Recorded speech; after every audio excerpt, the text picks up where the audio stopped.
हरि ओम। ओम सहनाववतु सहनौ भुनक्तु सह वीर्यङ्करवावहै तेजस्विनावधीतमस्तु मा विद्विषावहै। ओम शांति शांति शांति। हरि ओम। श्री गुरुभ्यो नमः। हरि ओम। सदाशिवसमारम्भां शङ्कराचार्यमध्यमाम् अस्मदाचार्यपर्यन्तां वन्दे गुरुपरम्परां वन्दे गुरुपरम्पराम्। ॐ वसुदेवसुतं देवं कंसचाणूरमर्दनं देवकी परमानन्दं कृष्णं वन्दे जगद्गुरुं श्रीकृष्णं वन्दे जगद्गुरुम्। सर्वोपनिषदो गावः दोग्धा गोपालनन्दनः पार्थो वत्सः सुधीर्भोक्ता दुग्धं गीतामृतं महद।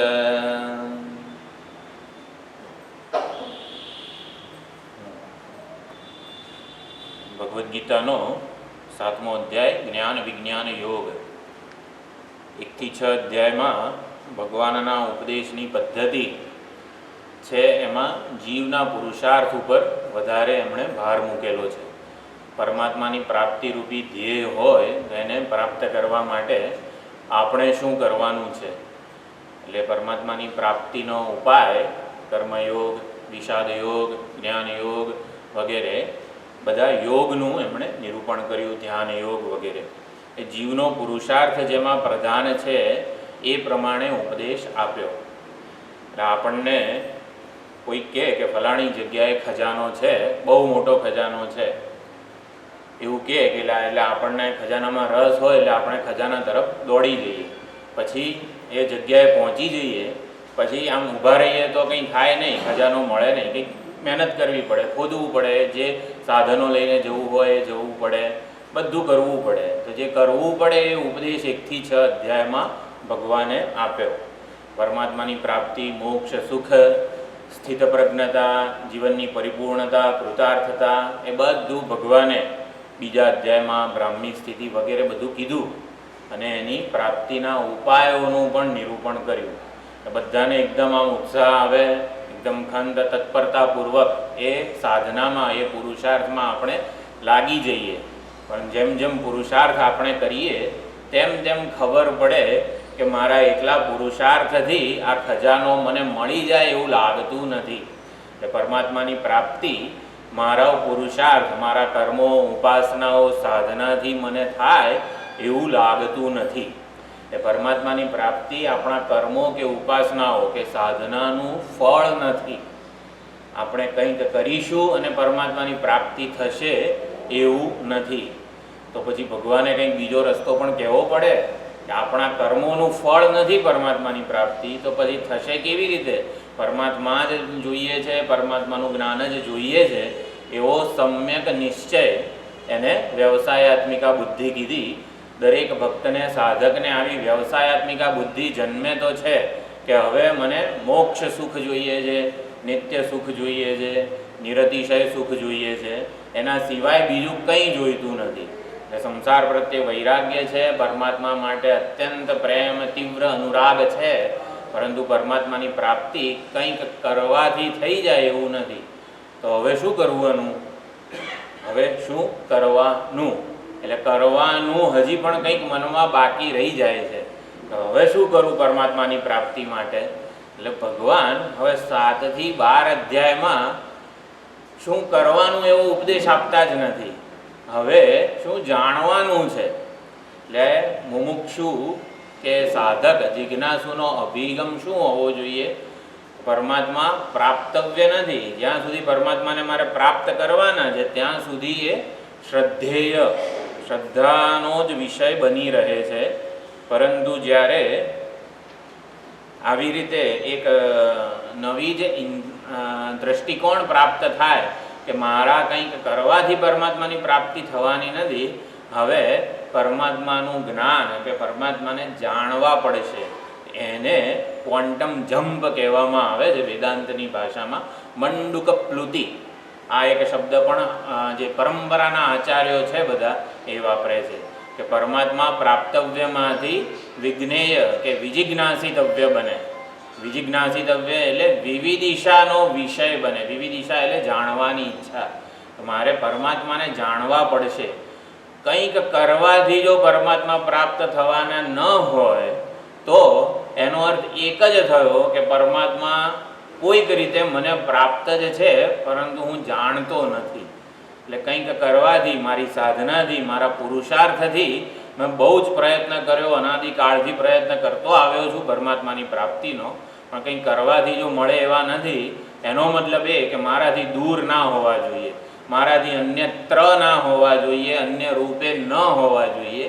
કંઈક મારા હૃદયસ્થ ચૈતન્ય સ્વરૂપે એ તો શાસ્ત્રો કહે આપણને, પરંતુ મારાથી અભિન્ન હોવા જોઈએ. મારાથી જુદા નહીં પરંતુ મારાથી અભિન્ન હોવા જોઈએ. એટલે જે પરમાત્માને આપણે ઝંખી રહ્યા છીએ કોઈક રીતે આપણને પ્રાપ્ત જ હોય પરંતુ જ્ઞાત ન હોય, આપણે એમને ઓળખતા ન હોઈએ. પરમાત્માને ન ઓળખવાને લીધે જ જીવનમાં અનેક પ્રકારની મૂંઝવણ છે, ગૂંચવાડા છે. એટલે પૂરેપૂરા આપણે જાણતા નથી. એટલે પરમાત્માને પૂરેપૂરા જાણવા પડે એ રીતે હવે 7 થી 12 અધ્યાયનો ભગવાન ઉપદેશ પ્રારંભ કરે છે કે જેથી પરમાત્મા વિષયક કોઈ સંશય આપણને રહે નહીં. પરંતુ પરમાત્માને પૂરેપૂરા જાણવા હોય તો થોડી શરતો ભગવાન પહેલાં જ શ્લોકમાં મૂકી દે છે. 3 શરતો કહે છે. મયી આસક્ત મનાહ પાર્થ યોગમ યુંજન અને મદ આશ્રય. તું ગમે તે સાધના કર પણ તારું મન મારામાં હોવું જોઈએ. એટલે તું કર્મો કરતો હોય, ઉપાસના કરતો હોય, ગમે તે સાધના કરતો હોય, જપ તપ મખ, મખ એટલે યજ્ઞ, જપ તપ યજ્ઞ, ગમે તે સાધના કરતો હોય, તારી લાગણીઓ તું મારામાં જોડાયેલી રાખ. એટલે લાગણીપૂર્વક ભગવાન સાથે જોડાવાનું છે. ભગવાન સાથે પ્રેમપૂર્વક આપણે જોડાઈએ તો ભગવાન પ્રસન્ન થાય. પરમાત્માનું જ્ઞાન આપણે કીધું આપણા કર્મો કે ઉપાસનાઓનું કોઈ ફળ નથી. એટલે પરમાત્માની પ્રાપ્તિ એ કોઈ કર્મનું ફળ નથી. તો પછી શું છે? પરમાત્માની પ્રાપ્તિ થાય કઈ રીતે? પરમાત્માની પ્રાપ્તિ પરમાત્માના પક્ષે જ રહેલી છે. એ પ્રસન્ન થાય ને તો એ પ્રગટ થાય. તો પ્રસન્ન કઈ રીતે થાય? આ મયી આસક્ત મનાહ પાર્થ વગેરે ભગવાનની ભક્તિ, ભગવાનની શરણાગતિ, આ બધી જે વાત છે એ ભગવાન 7 થી 12 અધ્યાયમાં ઉપદેશે છે. એટલે આ ભક્તિ, શરણાગતિ, પ્રપત્તિ વગેરે બધા ભગવાન માટેનો તીવ્ર અનુરાગ હૃદયમાં કેવી રીતે જન્મે.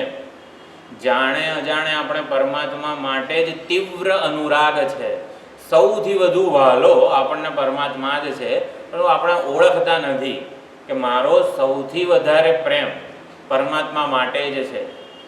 આપણને એમ લાગે કે આપણને તો આમ થોડાક ધન સંપત્તિ, દુનિયાની કોઈક વસ્તુ, વિષયો, વ્યક્તિઓ અત્યંત વહાલા છે, પરંતુ હકીકતમાં આપણે આપણા પ્રેમને ઓળખતા નથી. શાસ્ત્રો તો કહે છે કે આપણા માટે પ્રિયતમ કોણ છે? આનંદાત્મા, એટલે કે પરમ આનંદ સ્વરૂપ પરમાત્મા જ સૌથી વધારે પ્રિય છે, પ્રિયતમ છે. ભગવાનને પ્રિયતમ રૂપે આપણે ઓળખવાના છે કે મારો સૌથી વધારે પ્રેમ પરમાત્મા માટે જ છે. સંસારની કોઈ વ્યક્તિ વસ્તુ માટે મારો પ્રેમ વહેંચાઈ જતો હોય તો એ બધા પ્રેમને સંકેલીને પરમાત્મા તરફ કેવી રીતે આપણે વાળીએ એને પણ ભક્તિ કીધી છે. એ સંસારની વ્યક્તિ વસ્તુ વિષયોમાંથી આપણો પ્રેમ, આપણું આકર્ષણ સંકેલાઈ જાય અને માત્ર ને માત્ર ભગવાન તરફ ચેનલાઇઝ થાય, કેન્દ્રિત થાય, એ કામ ભગવાનની ભક્તિ કે શરણાગતિ કરી આપે છે. એટલે એ ભક્તિનો ઉપદેશ, ભક્તિનું રહસ્ય પણ ભગવાન આ 7 થી 12 અધ્યાયમાં ઉપદેશેલું છે. કે ભગવાન કહે છે પહેલા શ્લોકમાં, મારામાં જ આસક્તિવાળો થા, આકર્ષણવાળો થા, તારી બધી લાગણીઓને મારામાં જોડી દે. યોગમ યુંજન, પછી ભગવાનમાં પ્રેમ જન્મે, લાગણી જન્મે, પછી બેસી નથી રહેવાનું. યોગમ યુંજન, પરમાત્માની પ્રાપ્તિના સાધનોનું અનુષ્ઠાન કરતા રહેવાનું છે. બેસી રહેવાથી ના થાય કંઈ. પરમાત્માને જે અનુકૂળ હોય એ પ્રમાણે આપણી જીવન પદ્ધતિ થઈ જાય. પરમાત્માની પ્રાપ્તિને અનુકૂળ આપણું જીવન હોય એને યોગ કે યોગી કહેવાય છે. યોગી કોને કહેવાય? પરમાત્માની પ્રાપ્તિને અનુકૂળ જેનું જીવન વ્યવહાર થઈ ગયો છે. એટલે યોગમ યુંજન અને પછી મદ આશ્રય, હું મારા કર્તવ્ય કર્મો કરું, મારો જીવન વ્યવહાર સંભાળું કે પરમાત્મામાં લાગણીઓને જોડું, પરમાત્માને પ્રેમ કરું, મારા કર્તવ્ય કર્મ કરું કે ભગવાનની પૂજા કરું. આપણને પ્રશ્ન થાય કે ભગવાનની પૂજા કરીશ તો ઓફિસે મોડું પહોંચાશે, ભગવાનને આમાં આવી રીતે વધારે કંઈક રુદ્રાભિષેક કે ગમે તે કંઈક કરવા જઈશ તો મારા કર્તવ્યોમાં થોડોક મને આવી રીતે ઓછો સમય મળશે. એટલે મારા કર્તવ્યો, મારો વ્યવહાર અને ભગવાન માટેનો પ્રેમ, ભગવાનને જે સમર્પણ કરવાનું છે એમાં બંને વચ્ચે સુમેળ કઈ રીતે હું બેસાડું, કયું મારા માટે વધારે અગત્યનું રહે? તો એનો જવાબ છે મદ આશ્રય. તું ગમે તે કરે એ વખતે તું મારા આશ્રય રહીને કર. ભગવાન જ આપણો આશ્રય હોવા જોઈએ. એટલે ભક્તિ સંપ્રદાયમાં એવું કહે કે જે કર્મઠો છે, જેને કર્મમાં શ્રદ્ધા છે, મીમાંસકો વગેરે, કે આ જ્યોતિષ્ટોમ કે અગ્નિહોત્ર યજ્ઞ કરીશું એટલે અમને સ્વર્ગની પ્રાપ્તિ થશે. એટલે એ લોકોને કર્મનો આશ્રય છે. જે ઉપાસકો છે કે અમે ગોલોકમાં જવું છે, કૈલાસ લોકમાં જવું છે, સાકેત લોકમાં જવું છે, તો એ ઉપાસનાનો આશ્રય લે છે. આ ઉપાસના આ પ્રમાણે કરીશ એટલે મને ગોલોકમાં જવા મળશે, સાયુજ્ય મુક્તિ મળશે, સારૂપ્ય મુક્તિ મળશે. ઉપાસનાનો આશ્રય લે છે. યોગીઓ અંતર્મુખતાનો, આમ કોઈક રીતે ચિત્તને આવી રીતે અંતર્મુખ કરી દઈએ એનો આશ્રય લે છે કે જેથી ચિત્ત અંતર્મુખ થઈ જશે, વૃત્તિઓનો નિરોધ થઈ જશે. એટલે આપણે જે સાધના કરતા હોઈએ એનો આશ્રય ના લે, એવું કહે છે તું મારો આશ્રય લે, ભગવાન એવું કહી રહ્યા છે. મારા આશ્રય રહીને બધી સાધના કર. તો ભગવાનના આશ્રય રહીને સાધના કર એટલે શું? ભગવાન ઓલું સાધન, જેમ મીમાંસકો માટે જ્યોતિષ્ટોમ કે અગ્નિહોત્ર છે, તો એવી રીતે ભક્ત માટે ભગવાન જ સાધન છે, ઉપાય છે, અને ઉપેય કે સાધ્ય પણ ભગવાન જ છે. એટલે ભગવાનનો આશ્રય હોવો એટલે સાધન અને સાધ્ય રૂપે જે કર્મ કરી રહ્યો છું એ પણ ઈશ્વરની સેવા છે, ઈશ્વરની પ્રસન્નતા માટે જ છે, ઈશ્વરનો પ્રસાદ જ છે. એટલે ભક્ત માટે સફળતા, સિદ્ધિ કે સુખની વ્યાખ્યા કઈ છે? ઈશ્વરનો પ્રસાદ. સિદ્ધિ કઈ છે જીવનમાં? સિદ્ધિ કઈ છે? ઈશ્વરનો પ્રસાદ. એટલે ઈશ્વરની પ્રસન્નતા એ જ ખરી સિદ્ધિ છે. એટલે આ પ્રમાણે સાધન અને સાધ્ય બંને ભગવાન જ હોવા જોઈએ. પરમાત્માની પ્રાપ્તિ માટે જ પરમાત્માનો સાધન તરીકે ઉપયોગ કરીએ, પરમાત્માનું વરણ કરીએ, પસંદગી કરીએ. એટલે મદ આશ્રય એ આપણા જિજ્ઞાસુ સાધકો માટે સૌથી મહત્વની વિચારણા છે. આપણને એવું લાગે કે આટલી 11 માળા કરીશ અને પરમાત્મામાં મારા ચિત્તને હું જોડી દઈશ, ગમે તે કર્મ કરીએ, હું દર અમાસે આટલું કરીશ, દર પૂનમે આટલું કરીશ, જેથી પરમાત્મા પ્રસન્ન થશે, તો એ સાધનાનો આશ્રય લીધો કહેવાય. એટલે પરમાત્માની પ્રાપ્તિ કે પ્રસન્નતા એ સાધનાનું ફળ રૂપે આપણે જોતા હોઈએ. આ ભગવદ આશ્રય નથી.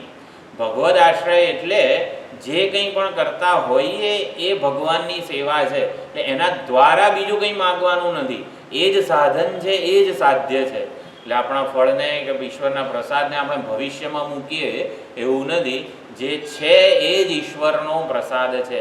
જે કર્મ થઈ રહ્યું છે દર પૂનમે, દર અમાસે, એ જ ઈશ્વર છે, ઈશ્વરનો પ્રસાદ છે. એટલે ઈશ્વરને વર્તમાન સ્વરૂપે આપણે જોઈએ. આપણે સાધનામાં દરેક સાધનામાં દરેક સાધનાના જે પરિણામ આવે એમાં આમ મદ આશ્રય એટલે ઈશ્વરના આશ્રય રહીને આપણે કર્મ કરીએ. આગળના જે શ્લોકો જે છે બધા, જેમાં સકામ ભક્તિની થોડીક નિંદા કરવામાં આવશે, એમાં અન્યાશ્રય અથવા તો અન્ય દેવતાનો આશ્રય એવા શબ્દો વાપરેલા છે. અન્ય દેવતાનો આશ્રય એટલે શું? આપણને રસોઈ કરવી છે તો અગ્નિ દેવતાનું શરણ સ્વીકારીએ, પાણી તરસ લાગી છે તો વરુણ દેવતાનું શરણ સ્વીકારીએ. આને અન્યાશ્રય એટલે જે કૃષ્ણ ભગવાને ગોવર્ધન વગેરે લીલા ગોવર્ધન ધારણ કર્યો એના વડે જ વ્રજવાસીઓ અન્ય આશ્રય રહે ઇન્દ્ર વગેરેના, એ ભગવાનને નહોતું ગમ્યું. કે હું જે શરૂઆતમાં હોવા છતાં મારા જ ભક્તો વ્રજવાસીઓ અન્ય કોઈના શરણે રહે, અન્યાશ્રય, અન્ય કોઈના આશ્રયમાં રહે એ યોગ્ય નથી. એટલે એ મારા જ વ્રજના જે અંતર્યામી છે એના આશ્રય જ રહેવા જોઈએ. એટલે ગોવર્ધન લીલા કરી કે જે અન્યને તમે આશ્રય તરીકે સ્વીકારો એ ઈશ્વરને પસંદ નથી. એટલે આપણે શું, રસોઈ બનાવવી હોય તો ગેસ ચાલુ નહીં કરવાનો.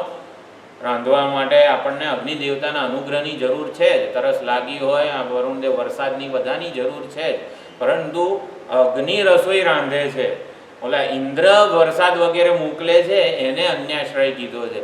ઇન્દ્ર રૂપે રહેલા જે સર્વાત્મા છે, પરમાત્મા છે, એ વરસાદ મોકલે છે, એ જ અગ્નિ રૂપે રાંધે છે એવું નથી. એવું એ લોકો માનતા હતા, માટે એ ભ્રાંતિને દૂર કરી. ઇન્દ્ર દ્વારા પણ વર્ષા વગેરે મોકલનારો હું જ છું. એટલે ભગવાને અન્યાશ્રય વ્રજવાસીઓનો જે છે એને કૃષ્ણાશ્રય બનાવી દીધા, મદાશ્રય બનાવી દીધા વ્રજવાસીઓને. એટલે મદ આશ્રય એ આપણા માટે સૌથી વધારે અગત્યની સાધના છે કે આપણે જે કરતા હોઈએ એમાં આપણને મહત્વ બુદ્ધિ ન હોય, પરંતુ ઈશ્વરની જે પ્રસન્નતા છે એ કરતા હોઈએ એ જ ઈશ્વરનું સાક્ષાત આપણી સાથેની વર્તમાન સ્થિતિ છે કે હું આ કર્મ કરી રહ્યો છું એ કર્મને ઈશ્વર સાથે જોડીને કરવું. એટલે મારામાં આ કર્મ કરવાની સૂઝ, શક્તિ, બળ, સામર્થ્ય બધું એ રૂપે ભગવાન જ પ્રગટ થયા છે. અત્યારે બોલી રહ્યો છું તો બોલવાની શક્તિ, બોલવાના શબ્દો આ બધું ભગવાનની કૃપાથી જ સૂજી રહ્યું છે. હું બોલું છું અને પછી જે ફળ મળે ને એ ઈશ્વરનો પ્રસાદ છે એવું નહીં. મદાશ્રય એટલે જે થઈ રહ્યું છે એ જ ઈશ્વરનો અનુગ્રહ છે. ઈશ્વરના આશ્રયે જ આ બધું થઈ રહ્યું છે. સંપૂર્ણ જગતનો વ્યવહાર ભગવાન, એના વ્યવહારનો દોરી સંચાર ભગવાનના હાથમાં જ છે એવું ભક્ત એનો સમ્યક નિશ્ચય છે.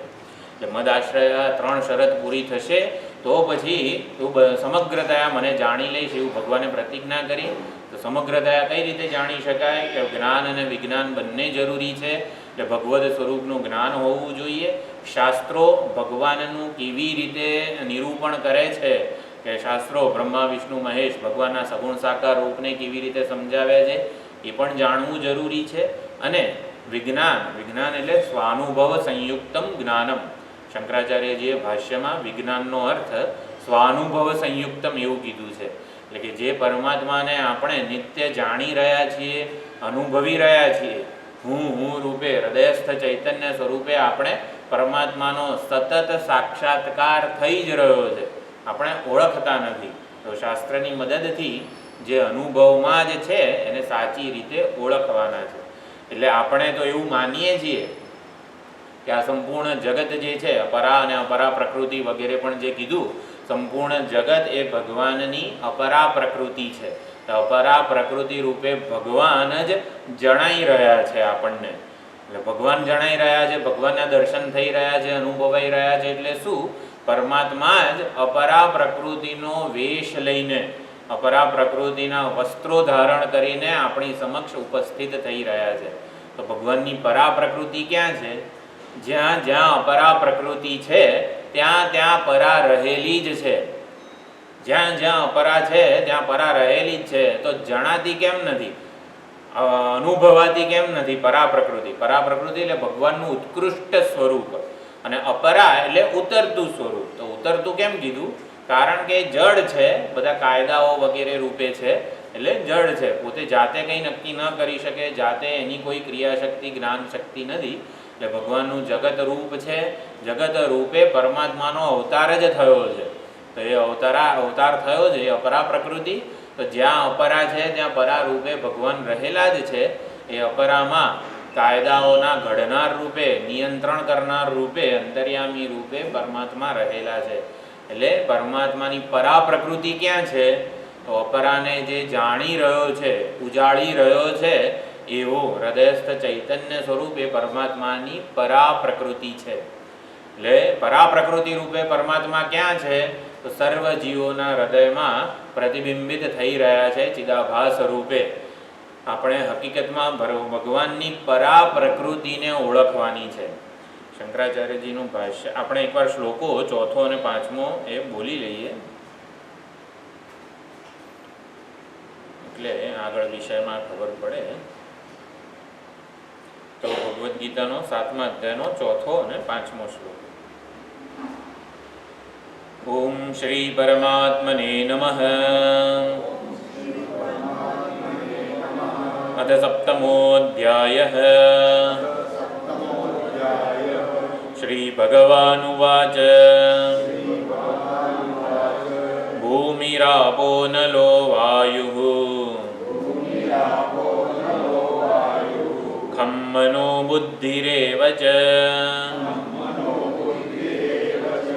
અહંકાર ઇતિયં મે ભિન્ન પ્રકૃતિરષ્ટધા અપરેયમિતસ્ત્વન્યામ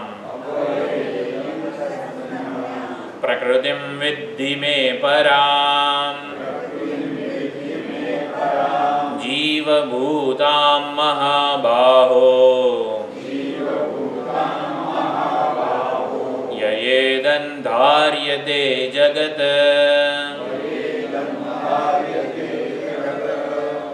ભગવાનની અપરા પ્રકૃતિ અને પરા પ્રકૃતિ. પ્રકૃતિ એટલે સ્વભાવ અથવા તો રૂપ.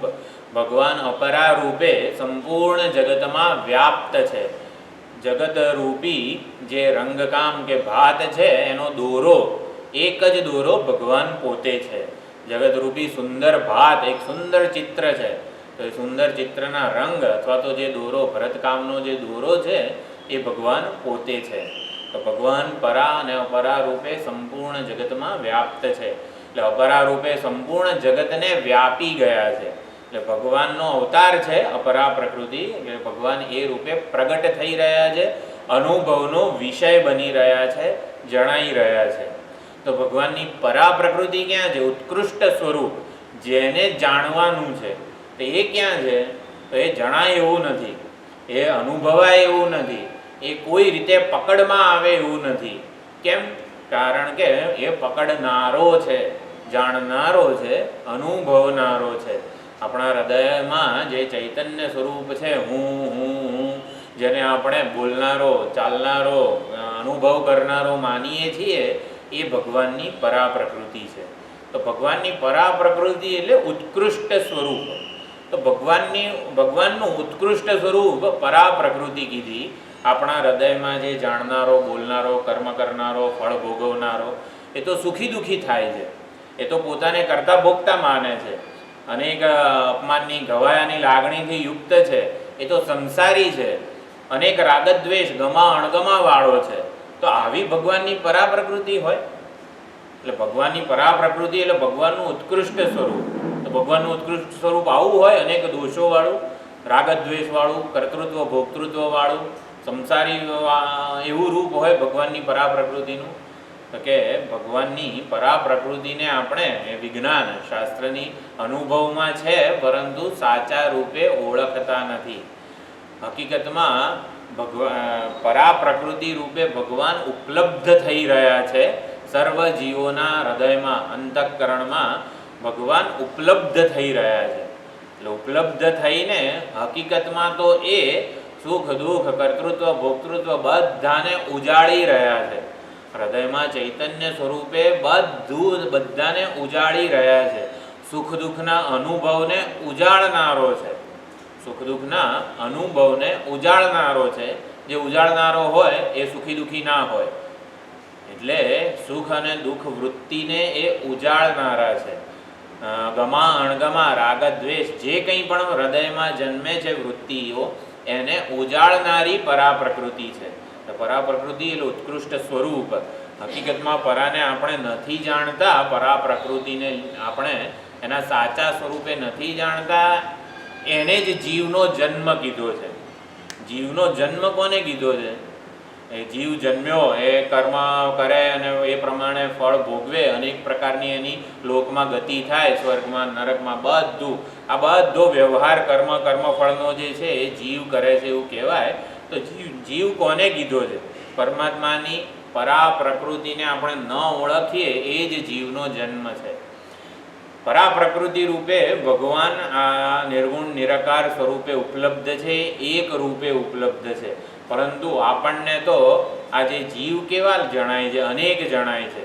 આ શરીરમાં રહેનારો જીવ જુદો, આ બધા શરીરોમાં રહેનારા જીવ અનેક થાય છે. આપણને લાગે છે ને જીવો અનેક છે, જીવો કરતા ભોગતા છે, સુખી દુઃખી છે એવું લાગે છે. એટલે આવી રીતે જીવમાં અનેકતાની પરમાત્માની પરા પ્રકૃતિમાં આ અનેકતાની ભ્રાંતિ થવી, એને જ જીવનો જન્મ કહેલો છે. હકીકતમાં પરાને આપણે સાચા સ્વરૂપે શાસ્ત્રની મદદથી ઓળખવાની છે. પરમાત્માની પરા પ્રકૃતિ રૂપે આપણે પરમાત્માને ઓળખવાના છે. એટલે શંકરાચાર્યજીએ ભાષ્યમાં જે શબ્દો વાપર્યા છે, અપરા પ્રકૃતિને સૌથી પહેલાં ઓળખાવી.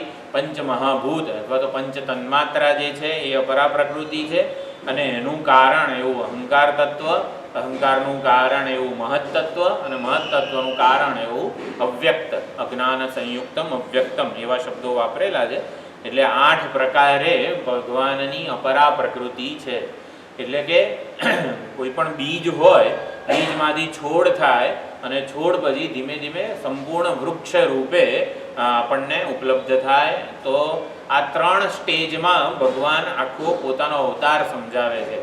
કે બીજ જે છે એ આ અવ્યક્ત અહંકાર જેને કીધું છે એ, પછી છોડ રૂપ એ આ ભગવાનની આખી અષ્ટધા પ્રકૃતિ છે, કે છોડ રૂપે એ આખા વ્યક્ત થઈ જાય છે. એટલે ભગવાનની અપરા પ્રકૃતિ એ છોડ રૂપ છે, જે સંપૂર્ણ બ્રહ્માંડ, જેનો દેશ અને કાળમાં અંત નથી, એ સંપૂર્ણ બ્રહ્માંડ રૂપે વ્યક્ત થાય છે. એટલે જે બીજ છે, બીજ રૂપ ભગવાનની આવી રીતે 3 સ્ટેજમાં ભગવાન અભિવ્યક્ત થાય છે, 3 પગથિયામાં. તે અપરા પ્રકૃતિનું વર્ણન કર્યું. અપરા પ્રકૃતિનું વર્ણન કર્યું ત્યારે ભગવાને એવું કીધું, ભાષ્યકાર કહે છે, ઇતિ ઇયમ મે પ્રકૃતિ ઈશ્વરી માયા શક્તિ. તો માયાના આધારે પરમાત્માની સંકલ્પ શક્તિને માયા કહેવાય. એટલે પરમાત્મા સંકલ્પપૂર્વક સમગ્ર જગતનું સર્જન કરે છે. કે સંકલ્પપૂર્વક જે સર્જાય ને એ જગત કહેવાય. સંકલ્પપૂર્વક ભગવાન સંપૂર્ણ જગતનું સર્જન કરે છે. એ સંકલ્પપૂર્વક પોતાને જ અપરા પ્રકૃતિ રૂપે બતાવે છે, પોતાને અપરા પ્રકૃતિ રૂપે જાહેર કરે છે. એટલે એ રીતે પ્રગટ થાય છે, અપરા રૂપે ભાસે છે, એવું પણ કહી શકાય. અને પછી પરા પ્રકૃતિનું નિરૂપણ કરવા માટે શું કીધું કે જીવભૂતામ મહાબાહો યયેદમ ધાર્યતે જગત. એટલે ભગવાનની અપરા પ્રકૃતિને ન પરા, જે પરા નથી, ઉત્કૃષ્ટ નથી, નિકૃષ્ટ છે, અશુદ્ધ છે. એટલે નિકૃષ્ટા, અશુદ્ધા, અનર્થકરી, સંસાર બંધનાત્મિકા. એટલે અપરા પ્રકૃતિ વિશે ભાષ્યકારે આટલા 4 વિશેષણો કીધા છે. અપરા પ્રકૃતિ કેવી છે? કે નિકૃષ્ટ છે, અશુદ્ધ છે, અનર્થકરી છે, અને સંસાર બંધન રૂપ છે. તો અપરા પ્રકૃતિ ભગવાને સર્જેલી હોય તો ભગવાનનું સર્જન આવું હોય, બંધન કરનારું હોય, અનર્થ હોય, નિકૃષ્ટ હોય. તો ભગવાન આવું કેમ ગંધાતું સર્જન કર્યું, જે અમને સંસારમાં બાંધે, અમને સુખી દુઃખી કરે? એવું ભગવાનની અપરા પ્રકૃતિ. એટલે ભગવાનની ઈશ્વર સૃષ્ટિ જે છે, ભગવાનનો સંકલ્પ આવો હોય, અનર્થકારી હોય? નહીં. ભગવાન સર્વજ્ઞ છે, સર્વશક્તિમાન છે, અને સુહૃદ છે, પૂર્ણ છે, પૂર્ણ કામ છે. એટલે એમને કોઈ પ્રયોજનથી આવું સંકલ્પ કરેલો હોય એવું નથી. હકીકતમાં અપરામાં સુખ અને સલામતી શોધીએ છીએ આપણે, કે અપરાના આધારે હું કાયમ માટે સુખી થઈ જઈશ, એવું માનવું એ જ સંસારનું બંધન છે. એટલે અપરામાં આપણે કોઈક સ્થાન એવું શોધીએ, કોઈક સમય એવો શોધીએ કે જ્યાં આપણને નિરાંત મળે, જ્યાં આપણે ખુશ હોઈએ, જ્યાં માત્ર લાભ હોય, કોઈ ગેરલાભ ન હોય.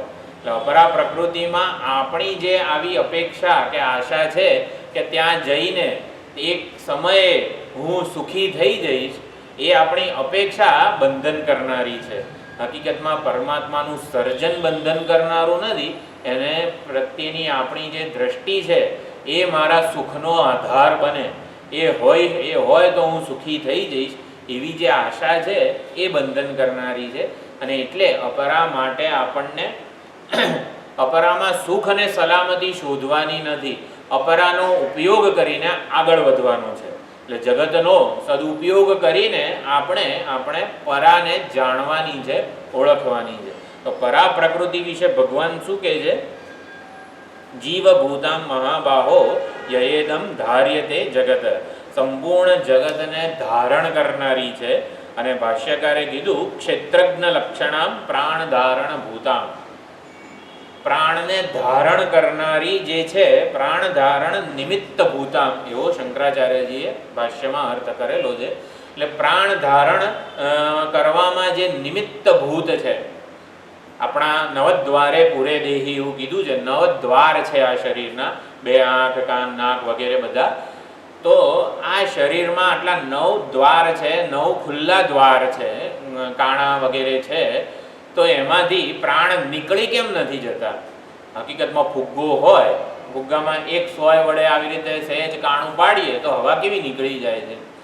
તો પ્રાણ ધારણ નિમિત્ત ભૂતામ, આ પ્રાણને આ શરીરમાં રહેવાનું ફરજ કોણ પાડે છે? ક્ષેત્રજ્ઞ લક્ષણામ પરા પ્રકૃતિ. પરમાત્મા એટલે આ શરીરમાં પ્રાણ ટકેલા છે કેમ? પરમાત્માના અનુગ્રહને લીધે, પરા પ્રકૃતિના અનુગ્રહને લીધે આ પ્રાણ આ 9 ખુલ્લા દરવાજા છે તો પણ બહાર નીકળી જતા નથી. ક્ષેત્રજ્ઞ લક્ષણામ, સૂક્ષ્મ શરીર કો, પ્રાણ કો, એને આ સ્થૂળ શરીરમાં ટકાવી કોણ રાખે છે? તો કે આ પરા પ્રકૃતિ રૂપે પરમાત્મા ઉપલબ્ધ છે, ચૈતન્ય સ્વરૂપે સર્વના હૃદયમાં, અંતઃકરણમાં એ પ્રતિબિંબિત થઈ રહ્યા છે. એટલા માટે આ પ્રાણ આ શરીરમાં ટકેલા છે.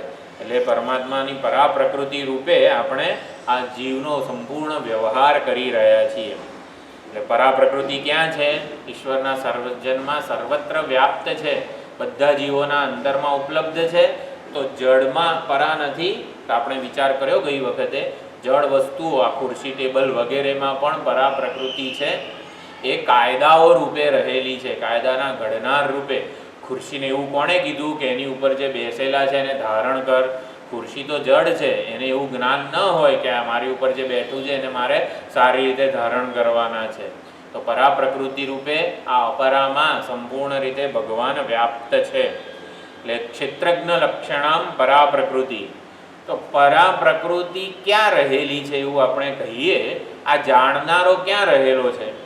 હવે આપણે વિચાર કર્યો, પરા પ્રકૃતિ એટલે જાણનારો. તો જાણનારો આપણને એક શરીરમાં લાગે છે, એક શરીરમાં જાણનારો છે, બીજા શરીરમાં બીજો જાણનારો છે. એ જાણનારાઓ અનેક લાગે છે, જાણનારાઓ એકબીજાથી જુદા લાગે છે. એક જાણનારો છે જેના ગમા અણગમા જુદા છે, બીજા બધા જાણનારાઓ છે, દરેકના પોતપોતાના ગમા અણગમા છે. દરેક જાણનારો છે એ જગતને જુદી જુદી રીતે જાણી રહ્યો છે. જો ભગવાનની પરા પ્રકૃતિ એક હોય, સર્વમાં સમાન હોય, તો જાણનારાઓ જુદા જુદા અને અનેક કેમ લાગે છે? કે જાણનારાઓમાં હકીકતમાં કોઈ જ ભેદ નથી. શાસ્ત્રોની મદદથી આપણે સમજવાનું છે કે આ ઉપાધિમાં રહીને વાણી દ્વારા જે ચૈતન્ય બોલી રહ્યું છે એ જ ચૈતન્ય બીજી બધી ઉપાધિઓમાં વાણી દ્વારા બોલી રહ્યું છે. બોલનારું ચૈતન્ય આપણા બધામાં જુદું છે કે એક જ છે? જે ચૈતન્ય આપણા બધામાં કાન દ્વારા સાંભળી રહ્યું છે એ જુદું છે. આમ મારામાં થોડું હૃષ્ટપૃષ્ટ ચૈતન્ય હોય, તમારામાં થોડુંક આમ પતલું ચૈતન્ય હોય, લાલ હોય ચૈતન્ય, પીળું હોય ચૈતન્ય. આપણા બધામાં જે ચૈતન્ય બોલી રહ્યું છે, સાંભળી રહ્યું છે, એમાં કયો ભેદ છે? આપણે વિચાર કરીએ, કોઈ ભેદ નથી. એ જે જાણનારું, બોલનારું, સાંભળનારું, કર્મ કરનારું જે ચૈતન્ય છે એમાં કોઈ ભેદ નથી. ઉપાધિમાં ચૈતન્યમાં ભેદ નથી. એટલે આ ઉપાધિ દ્વારા જે કર્મો કરી રહ્યું છે, ફળને ભોગવી રહ્યું છે, એ જ ચૈતન્ય આ બધી ઉપાધિઓમાં પણ કર્મો કરી રહ્યું છે, ભોગવી રહ્યું. તો આપણે બધા એક જ કહેવાઈએ ને? તો શેના માટે ગમા અણગમા વ્યક્તિઓ, વસ્તુઓ માટે હોય છે? જે ચૈતન્ય આ ઉપાધિમાં રહીને કર્મો કરે છે, બોલે છે, સાંભળે છે, ફળ ભોગવે છે, એ જ ચૈતન્ય આ બધી ઉપાધિઓમાં રહીને પણ કર્મો કરે છે, બોલે છે, સાંભળે છે, બધું કરે છે. તો પછી વાંધો ક્યાં છે? આપણને એક માટે ગમો હોય, એક વ્યક્તિ માટે ગમો હોય, બીજા માટે અણગમો હોય, એનું કારણ શું છે? 3 ગુણો. પણ એ તો 3 ગુણોનો ઉજાડનારું છે ને. આપણે જે જાણનારું ચૈતન્ય કીધું, એટલે જાણનારો એક દેહમાં જ છે, એટલે દેહની બહાર નથી, દેહની અંદર છે. એક પહેલી ભ્રાંતિ છે. પરા પ્રકૃતિ આપણે કીધી કે અપરામાં સર્વત્ર વ્યાપ્ત છે. તો પરાને આપણે ઓળખવાની છે. ઓળખીએ ક્યારે? જ્યારે ખોટી સમજ કે ખોટી ભ્રાંતિઓ દૂર થાય અને સાચી સમજ પ્રાપ્ત થાય. તો પરા પ્રકૃતિ વિશે કઈ કઈ ખોટી સમજ આપણે ધરાવીએ છીએ? આપણે પરા પ્રકૃતિને એક દેહસ્થ માની લીધી છે, એક દેહમાં જ છે. બીજા દેહમાં બીજી પરા પ્રકૃતિ છે એવું નથી. હકીકતમાં ક્ષેત્રજ્ઞ લક્ષણામ પ્રાણ ધારણ નિમિત્ત ભૂતામ એવું ભગવાન ભાષ્યકારે કીધું છે. સર્વના ઉપાધિમાં પ્રાણ ધારણનું જે નિમિત્ત છે ને એ પરા પ્રકૃતિ છે. એ પ્રાણ ધારણ થઈ રહ્યા છે એ પરા પ્રકૃતિને લીધે જ થઈ રહ્યા છે. સર્વ જીવો પ્રાણ શ્વાસોશ્વાસ જે લઈ રહ્યા છે, કર્મો કરી રહ્યા છે, ફળ ભોગવી રહ્યા છે, બધું પરા પ્રકૃતિનો અનુગ્રહ છે. પરા સ્વરૂપે ભગવાન ઉપલબ્ધ છે ને માટે જ આ પ્રાણ ધારણ થઈ રહ્યા છે.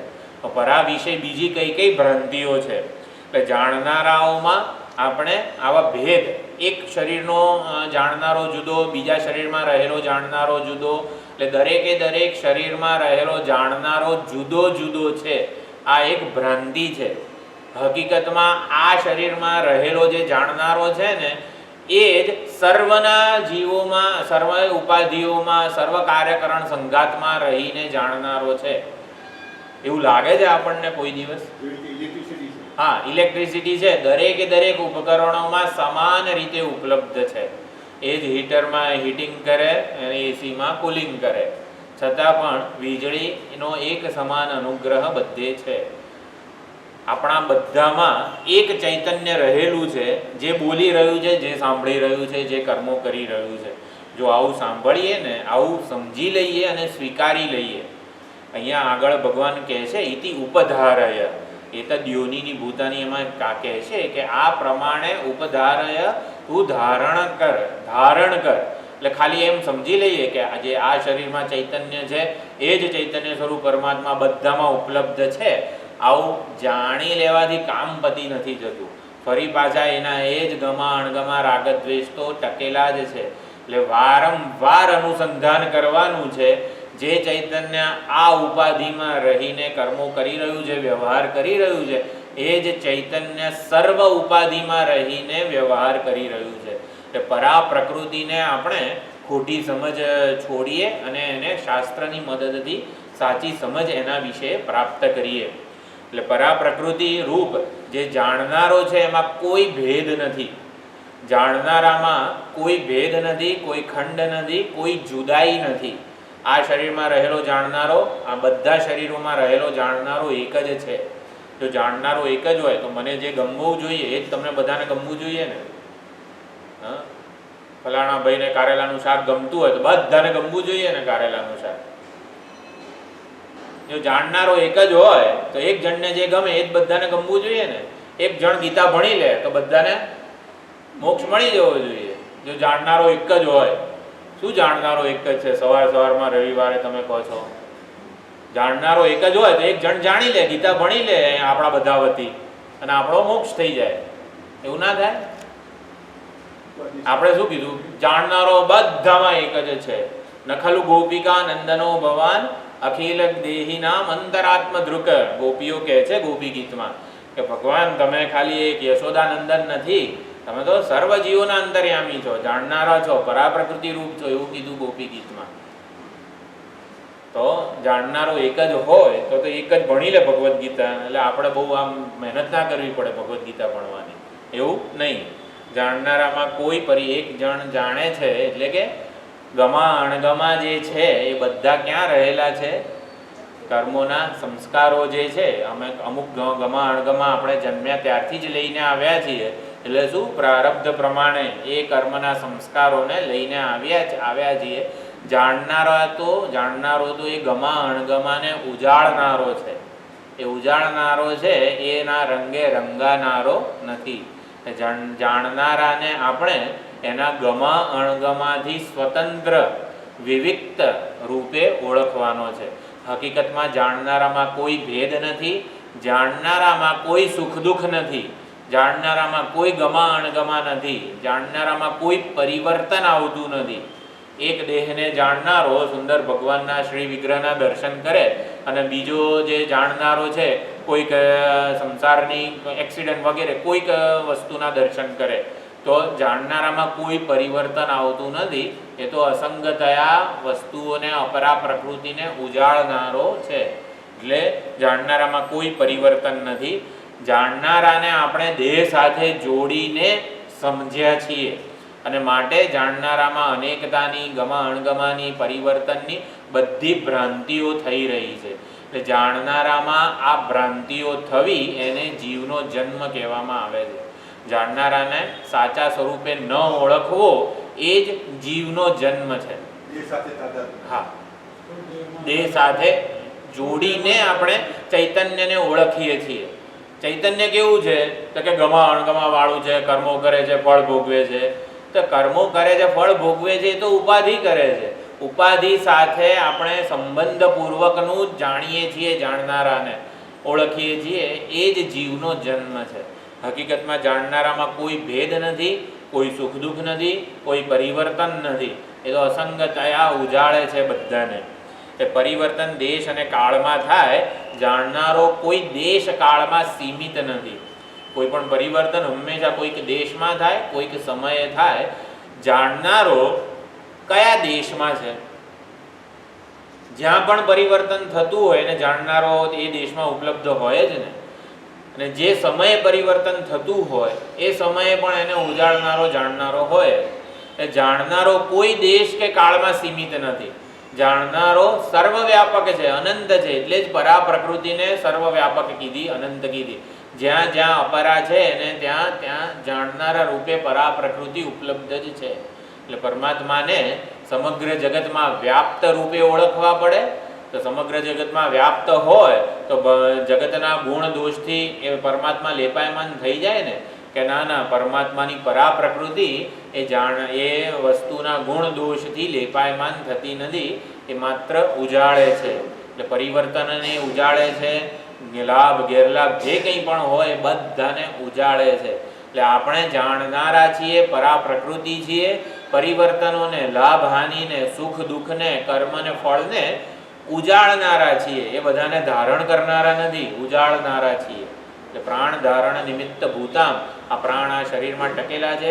પ્રાણ બધાને અનુગૃહિત કરનારા છીએ. સૂક્ષ્મ શરીર, મન, ઇન્દ્રિયો બધાને અનુગૃહિત કરનારા છીએ. આપણી સાચી ઓળખ કઈ છે? પરામાં રહેલું અપરામાં રહેલું પરા પ્રકૃતિ રૂપ જે ચૈતન્ય છે એ આપણી સાચી ઓળખ છે.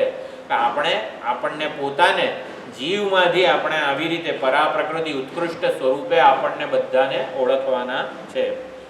એટલે જાણનારામાં પરિવર્તન નથી. હકીકતમાં જણાય ને તો પણ નથી જ એવું આપણે ઓળખવાનું છે, ધારણ કરવાનું છે.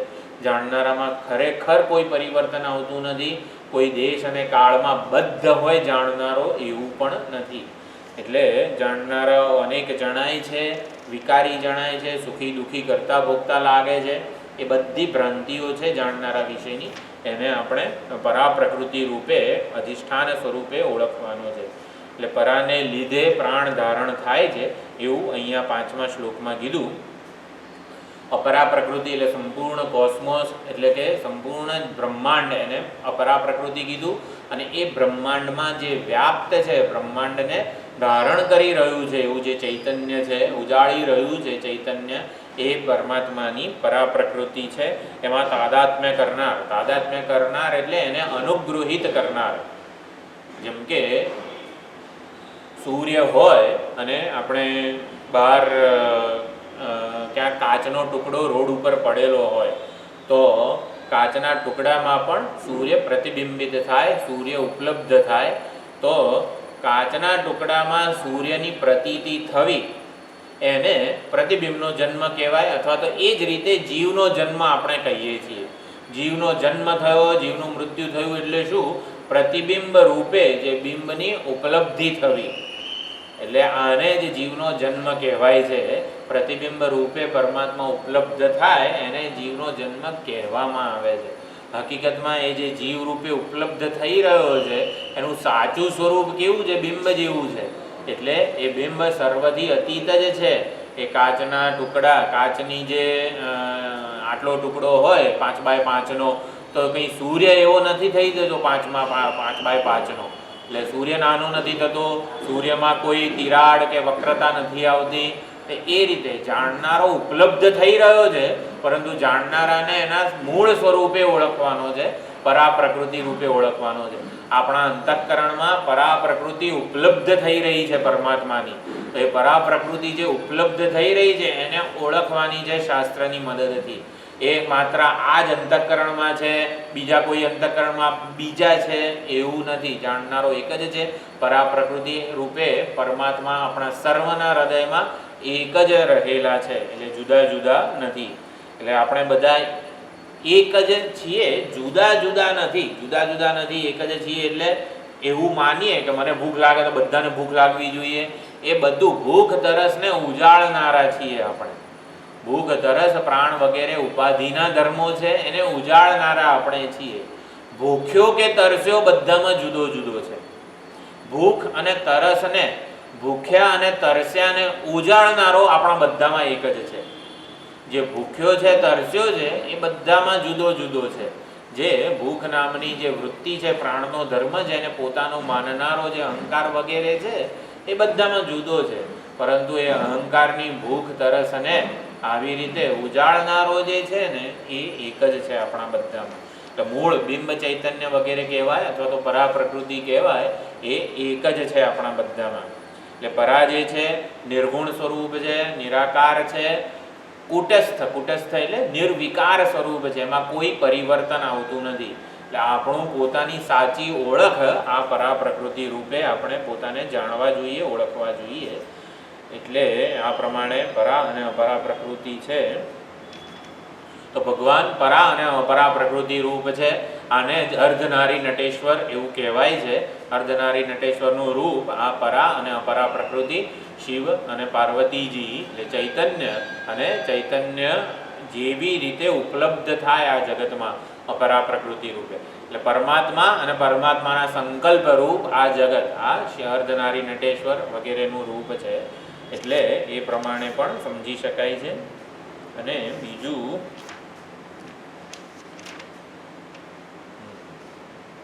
તો આ પ્રમાણે પરમાત્માને આપણે જાણવાનો પ્રયત્ન કરવો જોઈએ પરા અને અપરા પ્રકૃતિ રૂપે. હવે આગળનો શ્લોક છે. એટલે મહાત્માઓ ચોથા અને પાંચમા શ્લોકને વિજ્ઞાન કહે છે. જ્ઞાન અને વિજ્ઞાન બે શબ્દો છે. તો વિજ્ઞાન એટલે પરમાત્માને આપણે વિશેષ રૂપે જાણીએ. આમ તો 10-12 જેટલા અર્થ કર્યા આપણે જ્ઞાન અને વિજ્ઞાનના. એમાંથી વિજ્ઞાન કોને કહેવાય? કે પરમાત્માને ઓળખવાનું, જાણવાનું વિશેષ સાધન, એને વિજ્ઞાન કહેવાય. તો ચોથો અને પાંચમો પરમાત્માને પરા અને અપરા પ્રકૃતિ રૂપે ઓળખીએ આપણે પરમાત્માની, એટલે એને વિજ્ઞાન કહેવાય. તો હવે જ્ઞાન કોને કહેવાય? તો એ છઠ્ઠા શ્લોકમાં, 7મા શ્લોકમાં ભગવાન કહે છે. તો છઠ્ઠો શ્લોક આપણે બોલીએ. એતદ્યોનીનિ ભૂતાની સર્વાણીત્યુપધારય અહં કૃત્સ્નસ્ય જગતઃ પ્રભવઃ પ્રલયસ્તથા પ્રભવઃ પ્રલયસ્તથા મત્તઃ પરતરન્નાન્યત કિંચિદસ્તિ ધનંજય મયિ સર્વમિદં પ્રોતમ સૂત્રે મણિગણા ઇવ. અહીંયા શ્લોકોમાં કહે છે હું જગતનું અભિન્ન નિમિત્ત ઉપાદાન કારણ છું. ભગવાન અહીંયા એવું કહી રહ્યા છે. વેદાંતમાં બહુ જ પ્રસિદ્ધ એવું આ વાક્ય છે. ભગવાન જ જગતનું અભિન્ન નિમિત્ત ઉપાદાન કારણ છે. અભિન્ન નિમિત્ત ઉપાદાન કારણ એકમાત્ર ચેતન જ હોય. માત્ર ઉપાદાન હોય એ જડ જ હોય, એટલે જડ વસ્તુ ઉપાદાન હોઈ શકે છે. પરંતુ અભિન્ન નિમિત્ત ઉપાદાન કારણ એ ચેતન જ હોય. વિવર્ત ઉપાદાન પણ જેને કહી શકાય, તો વિવર્ત ઉપાદાન પણ ચેતન જ હોય. વિવર્ત ઉપાદાન વિપરીતેન વર્તનમ ઇતિ વિવર્તમ. તો દોરી છે એ દોરી કરતાં અત્યંત વિપરીત એવા સર્પ રૂપે જણાય, એને વિવર્ત કહેવાય. દોરીને વિવર્ત ઉપાદાન કારણ નથી કહેવામાં આવતું. વિવર્ત ઉપાદાન પણ ચેતન જ હોય છે. ચેતન જ જડ રૂપે જણાય એને વિવર્ત કહેવાય. એ ચૈતન્ય સ્વરૂપ પરમાત્મા આ સમગ્ર જાગ્રત દૃશ્ય રૂપે જણાઈ રહ્યા છે એ વિવર્ત છે. સમગ્ર જગત એ પરમાત્માનું વિવર્ત છે. પરમાત્માનો અવતાર છે, પરમાત્માનું વિવર્ત છે, બધું જ આપણે કહી શકીએ છીએ. એટલે વિવર્ત ઉપાદાન છે એ પરમાત્મા જ જગત રૂપે ભાસી રહ્યા છે, જગત રૂપે પ્રગટ થઈ રહ્યા છે, જગત રૂપે અવતરિત થઈ રહ્યા છે આપણા માટે. જગતનું સર્જન કેમ કર્યું? પરમાત્મા એકલા હતા જગતનું સર્જન કર્યા પહેલાં, અને પછી પરમાત્માએ જગતનું સર્જન કર્યું, અનેક જીવો રૂપે ઉપલબ્ધ થયા. તો પરમાત્મા ભલે ને એકલા રહેવું હતું ને, શું કરવા જીવોને ઉત્પન્ન કર્યા? અમને બધું ભણવું પડે છે, સંસ્કૃત ને આ તે બધું, કેટલી માથાકૂટ કરવી પડે છે. ભલે ને એકલા રહ્યા હોત તો શું વાંધો હતો? તો જગત રૂપે વિવર્ત પામવું એ પરમાત્માનો સ્વભાવ છે. દોરીને કહીએ શું કરવા સાપ રૂપે જન્મે છે? બેઠી રહી હોત તો દોરી રૂપે શું કરવા સાપને જન્મીને અમને ભય કંપન પલાયન જન્માવે છે? તો દોરી શું કે? તમે કયા સાપની વાત કરો? દોરી તો એવું જ કે ને, તમે કયા સાપની વાત કરો છો? મેં તો જન્માયો જ નથી સાપ. પરમાત્માને કહી એક જગ્યાએ પડ્યા રહ્યા હોત તો ક્ષીરસાગરમાં આ બધું જગત રચ્યું ને પછી અમને બધું મહેનત કરવી પડે છે. પરમાત્મા પૂછે આપણને તમે કયા જગતની વાત કરો છો? જે છે હું છું, તમે કયા જગતની વાત કરો છો? અભિન્ન નિમિત્ત ઉપાદાન કારણ સર્વમાં વ્યાપ્ત છતાં સર્વથી અતીત રૂપે પરમાત્માને વેદાંત શાસ્ત્રો ઓળખાવે છે. સર્પ રૂપે પ્રતીત થવું એ દોરીનો સ્વભાવ છે. માંડુક્ય કારિકા કહે છે દેવસ્યૈષ સ્વભાવોયમ આપ્ત કામસ્ય કા સ્પૃહા. દોરીએ સર્પનું સર્જન કઈ ઈચ્છાથી કર્યું? ક્રીડા કરવા માટે દોરીએ સર્પનું સર્જન કર્યું. શેની ક્રીડા વળી? દોરીમાં ક્રીડા કરવાની ઈચ્છા કઈ રીતે જન્મી? આમ પરમાત્મામાં ક્રીડા કરવા માટે, લીલા કરવા માટે પરમાત્માએ જગતનું સર્જન કર્યું. તો પરમાત્મા પૂર્ણ કામ છે, પૂર્ણ સ્વરૂપ છે, અનંત આનંદ સ્વરૂપ છે. એવું રમવાનું મન કેમ થયું એમને? ક્રીડા કરવાનું, લીલા કરવાનું મન કેમ થયું? ગોપી જે રાસ પંચાધ્યાયી છે, શરદોત્ફુલ્લ મલ્લિક ભગવાન પિતા રાત્રિ શરદોત્ફુલ્લ મલ્લિકા. શરદ ઋતુની આ પૂર્ણ ચાંદની જોઈને, રાત્રિ બહુવચન વાપરે છે, આવી પૂર્ણ ચાંદનીઓ જોઈને વીક્ષરંદુમ મનશ્ચક્રે યોગ માયામ ઉપાશ્રિત. ભગવાનને રાસ રમવાની ઈચ્છા થઈ મનશ્ચક્રે. શરદની ચાંદની જોઈને ભગવાનને રાસ રમવાની ઈચ્છા થઈ અને એમણે યોગ માયાનો સહારો લીધો. ઉપાશ્રિત યોગ માયાનો આશ્રય લીધો. એક આટલું રંતુમ મનશ્ચક્રે, રંતુમ એટલે રમણ કરવાની આવી રીતે ઈચ્છા થઈ. કૃષ્ણ પરમાત્મા જે પૂર્ણ આનંદ સ્વરૂપ છે એમને વળી ઈચ્છા કઈ રીતે કેમની જન્મી? એટલે પાનાના ગ્રંથો લખાયા છે. કૃષ્ણ ભગવાનને રંતુમ મનશ્ચક્રે એ ઈચ્છા કેમ થઈ? પરમાત્માને જગતના સર્જનનો સંકલ્પ થયો કેમ? વેદાંત સીધું સમજાવે છે. દેવસ્યૈષ સ્વભાવોયમ. ચૈતન્યનો સ્વભાવ છે આ જગત રૂપે પોતાને બતાવવું, અથવા તો ચૈતન્યમાં જ લોકો અજ્ઞાની જે વિચાર કરતા નથી એવા અવિચારકો આ ચૈતન્ય સ્વરૂપ પરમાત્મામાં જગતને જોઈ રહ્યા છે. હકીકતમાં પરમાત્માએ જગતનું સર્જન કર્યું હોય એવું નથી. અવિચાર સિદ્ધ સંસાર, વિચાર ન કરવાને લીધે ચૈતન્ય સ્વરૂપ પરમાત્મા જ આ જગત રૂપે પ્રતીત થઈ રહ્યા છે. જગત કેમ બનાવ્યું એ પ્રશ્ન જ અસ્થાને છે. હકીકતમાં તો વેદાંત શાસ્ત્રો દેવ એટલે ચૈતન્ય સ્વરૂપ, ચૈતન્ય સ્વરૂપનો સ્વભાવ જ છે. જેમ સ્વપ્નનું સર્જન કેમ કર્યું આવું? તો સ્વપ્ન દ્રષ્ટા અથવા તો જે મન ઉપાધિક દેવ કે ચૈતન્ય છે એ જ સમગ્ર સ્વપ્ન રૂપે પ્રતીત થાય છે, પ્રોજેક્ટ થાય છે. હકીકતમાં અજ્ઞાનને લીધે જ એ મનોપાધિક સાભાસ જે ચૈતન્ય છે એ જ સંપૂર્ણ સ્વપ્ન પ્રપંચ રૂપે, સ્વપ્ન પ્રપંચના વ્યવહાર રૂપે અભિવ્યક્ત થાય છે, પ્રગટ થાય છે, અવતરિત થાય છે, વિવર્તિત થાય છે. એવી જ રીતે આ જાગ્રત જગત પણ ચૈતન્ય સ્વરૂપ પરમાત્માનું જ વિવર્ત છે. આવું ક્યારે સમજી શકીએ? જગતમાં અત્યંત તીવ્ર આસક્તિ હોય તો જગતને આપણે વિવર્ત રૂપે સ્વીકારી શકીએ નહીં. જેને ધનમાં અત્યંત આસક્તિ હોય એ ધનની નિંદાને સાંભળી ન શકે.